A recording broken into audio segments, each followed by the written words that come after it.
Sometimes life hands you a moment that splits your world in two. For single dad Daniel Brooks, that moment came at 7:12 a.m. on a rainy Tuesday, right outside a coffee shop he had no real reason to visit, except that every morning, a tired woman in a faded coat stood there holding a cardboard sign he couldn't ignore.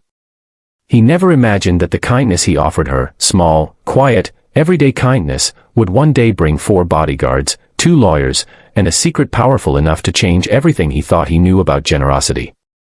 Before we begin, if you enjoy stories about real kindness and the hidden good in the world, make sure to subscribe to Truthlines USA. Hit the like button, drop a comment, and share your own experiences with compassion. It helps the channel grow and keeps these stories alive. Daniel Brooks didn't have much. He had a 10-year-old Honda, a 2-bedroom rental he barely kept up with, and a daughter who was the center of his universe. Her name was Lily, a bright-eyed 7-year-old who still believed every rainbow meant something magical. Daniel worked the early shift at a local hardware store. The days were long, and the pay never seemed to stretch far enough, but he felt grateful, grateful for steady work, grateful for Lily's laughter, grateful that he could keep them both afloat. Every morning, he dropped Lily off at school and drove down Maple Avenue toward the store. And every morning, he passed the same woman outside the corner coffee shop. She stood with her shoulders rounded, her hair tucked sloppily under a knitted hat, and her hands wrapped around a cardboard sign that said, "I just need a little help. Thank you." Some people walked right past her. Some looked guilty and hurried away. A few placed bills or coins in her cup. But Daniel, he slowed down. He watched her for several days before doing anything. Something about her didn't seem like the usual. There was a quiet dignity in the way she stood there, almost as if she didn't want to be seen at all. On the 6th day, on a cold morning where his breath hung in front of him like fog, he pulled over. "Ma'am," he said gently, stepping out. "Can I get you breakfast?" She looked startled, as if she weren't used to someone speaking to her calmly. "You don't have to," she said. Her voice was soft but exhausted. "I know," he replied. "But I want to." It became their routine. Every morning, he brought her a hot breakfast sandwich and a cup of tea. She preferred tea, something herbal, she never said why. Daniel never pressed her for details. At first, she barely spoke. Just nodded in gratitude. But slowly, over weeks, that changed. Her name was Maya. She had fallen on hard times. She slept in a shelter. She was trying to rebuild her life. Daniel listened, not like a hero, not like a savior, but like a neighbor, someone who believed every person deserved to be heard. One morning, he brought Lily with him. They were running late, and he didn't have time for the usual drop-off routine. When Lily saw Maya, she tugged on her dad's sleeve. "Daddy, can we get her a muffin too?" He smiled. "I think that's a great idea." They shared breakfast with Maya on the curb, and it became something special. Lily would tell Maya about her school projects, about the stories she was writing, about the stars she liked to stare at from her bedroom window. Maya always listened with a light in her eyes, a light that hadn't been there before. Sometimes Daniel wondered who Maya had been before life pushed her down. She had a careful way of speaking, like someone who used to live in a different world. But he didn't ask. Kindness didn't require digging into wounds. One morning in late October, Daniel noticed something odd. Maya wasn't there. Her spot on the sidewalk was empty. No cardboard sign. No cup. No familiar gray coat. Daniel felt a strange heaviness. He checked the alley nearby, then the bus bench. Nothing. He told himself maybe she found a job. Maybe she got into a longer-term shelter. He tried to believe it, but uncertainty gnawed at him. The next day, she still wasn't there. By the 3rd day, Daniel felt a sharper sense of worry. He didn't have her number. He didn't know her last name. All he had was the memory of her tired eyes and the small smile she always gave Lily. A week passed. Then 2. Life didn't stop, shifts at the hardware store, homework with Lily, overdue bills, but something felt missing, like a chapter torn from the middle of a favorite book. And then came the day everything changed. It was a cold Friday morning, just before Thanksgiving. Daniel was rearranging bags of salt near the front of the store when the bell over the door jingled. He looked up and froze.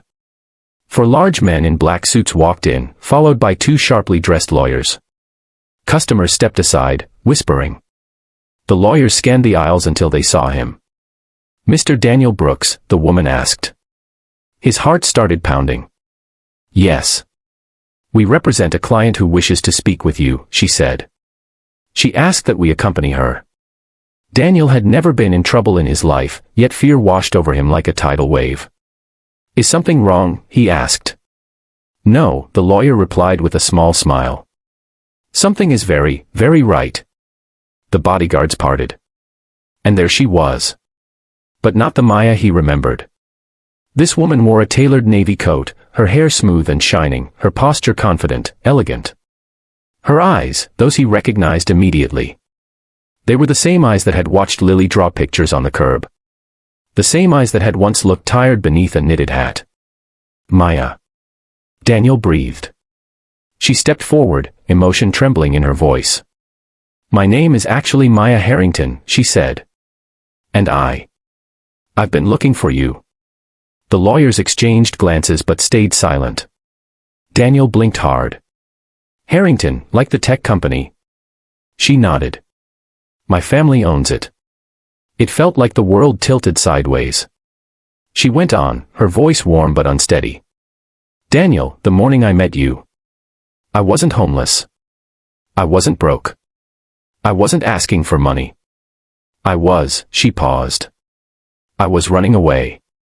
Daniel just stared, unable to form words. "My father passed away last year," she said gently. And suddenly I was expected to run his side of the company. It felt suffocating. People only talked to me because they needed something.